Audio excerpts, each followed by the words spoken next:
More than 700 years ago, the Sahara wasn't simply an empty desert separating North Africa from the rest of the continent. It was a highway. Across it traveled merchants, scholars, soldiers, slaves, salt, textiles, and gold. And the most valuable trade routes connected the gold-producing regions of West Africa with the markets of North Africa and the Mediterranean. At the center of this world was the Niger River. It supported cities, agriculture, and trade across a region that could sustain a powerful state. But before Mali became an empire, the region was divided among competing kingdoms and peoples. Then came a ruler whose story would become legendary. His name was Sundiata Keita, also known as Sundiata. According to Mande oral traditions, Sundiata overcame exile, political struggles and a powerful rival, Sumangiru Kante. Eventually, he defeated his rival and established the foundations of the Mali Empire. The exact details of Sundiata's life are difficult to separate from centuries of oral tradition. But his importance is clear. He became the legendary founder of Mali. And the empire he helped create was about to become enormously powerful. The Gold Road. Mali's greatest advantage was not simply the gold beneath its soil. It was its position. Gold was being produced in regions to the south.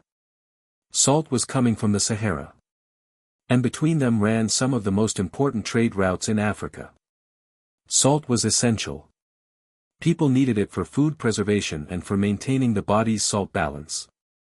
And in parts of West Africa, where salt was difficult to obtain, it could be extremely valuable. Gold traveled north. Salt traveled south. Merchants crossed the Sahara in enormous caravans. And Mali sat in the middle of this system. The rulers of Mali collected taxes and tribute from trade. That revenue helped finance armies, cities and government. This was the real secret behind Mali's wealth. Control the routes, and you control the wealth moving through them. The empire expanded. Its influence reached across enormous parts of West Africa. And eventually, one of its rulers would become famous far beyond Africa. The man who shocked Cairo. Around 1312, Mansa Musa became ruler of Mali. And in 1324, he did something that would change how the outside world viewed his empire. He went on the Hajj. The pilgrimage to Mecca.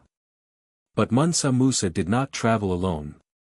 Historical accounts describe a gigantic procession containing thousands of people, camels, servants and enormous quantities of gold. The exact size of the caravan is uncertain. Some accounts give numbers in the tens of thousands. Others provide different figures. But there is little doubt about the impression it made. Imagine crossing the Sahara with a royal procession carrying gold. Then arriving in Cairo. And spending it. Mansa Musa gave gold to people he encountered and spent heavily in the city.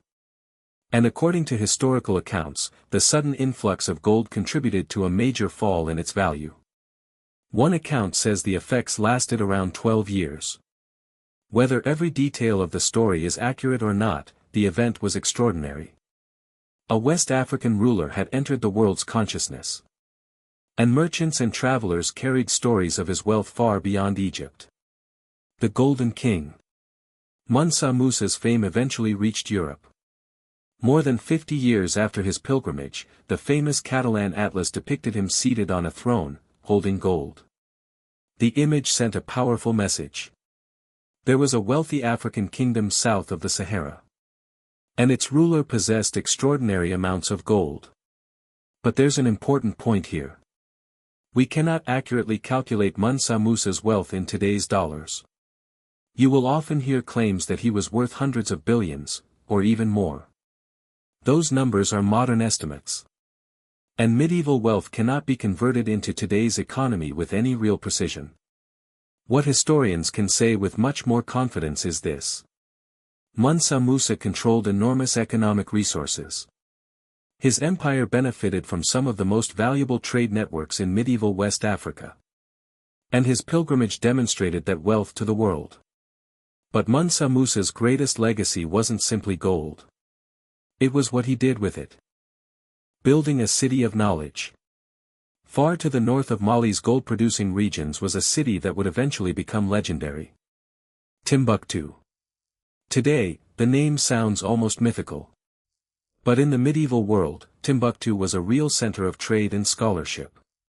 Mansa Musa invested in architecture and Islamic learning. He brought scholars and architects into his realm. And under Mali, and later under the Songhai Empire, Timbuktu developed into one of the great intellectual centers of West Africa. Students traveled there to study.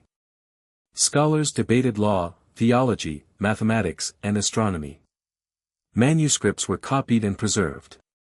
And the city became part of a huge intellectual network connecting West Africa with the wider Islamic world. The Metropolitan Museum of Art notes that thousands of students traveled to Timbuktu to study at Sankore and that its libraries preserved manuscripts covering subjects including science, history, and medicine. This matters because Mali's story is not simply a story about gold. It is a story about what wealth can build. Trade created wealth. Wealth supported cities. And cities became centers of knowledge. The price of power. At its height, Mali controlled enormous stretches of West Africa. Its influence reached across territories corresponding to parts of several modern countries. Its rulers controlled important trade routes. Its armies protected those routes. And its cities connected the empire to the wider Islamic world. But an empire this large had a problem. Distance. The farther the empire expanded, the harder it became to control. Local rulers could become powerful. Succession disputes could weaken the center. And eventually, Mali's grip began to loosen. After Mansa Musa, later rulers struggled to maintain the same level of authority. Then a new power began rising along the Niger River. The Songhai Empire. The fall of Mali. Songhai had once existed under Mali's influence.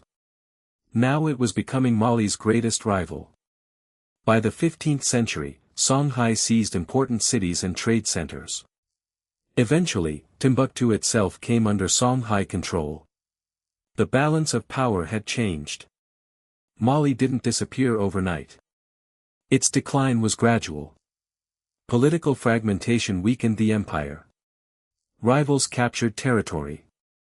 Trade patterns changed. And Mali's influence continued shrinking. The empire that had once dominated the Western Sahel was no longer the region's strongest power. Songhai had taken its place. And centuries later, even Songhai would fall. What Mali left behind. Today, the Mali Empire is often reduced to one sentence. Mansa Musa was the richest man in history. But that's only the beginning. Mali created a powerful political system in West Africa. It connected gold-producing regions with trans-Saharan markets. It helped turn cities such as Timbuktu into major centers of trade and learning. And its rulers became known across the medieval Islamic world. The story also challenges one of history's biggest misconceptions. The medieval world was not simply Europe at the center of everything. Power, wealth and knowledge existed across Africa, the Middle East and Asia. And thousands of miles from medieval European kingdoms, a West African empire was building its own extraordinary civilization. Mansa Musa didn't create Mali alone. He inherited a powerful state built by generations before him. But his pilgrimage made that empire famous. A caravan crossed the Sahara. Gold flowed through Cairo. And the world began to realize that beyond the desert was an empire of enormous wealth and power. An empire called Mali. And perhaps the most remarkable part of the story is that for centuries, much of the world simply forgot it.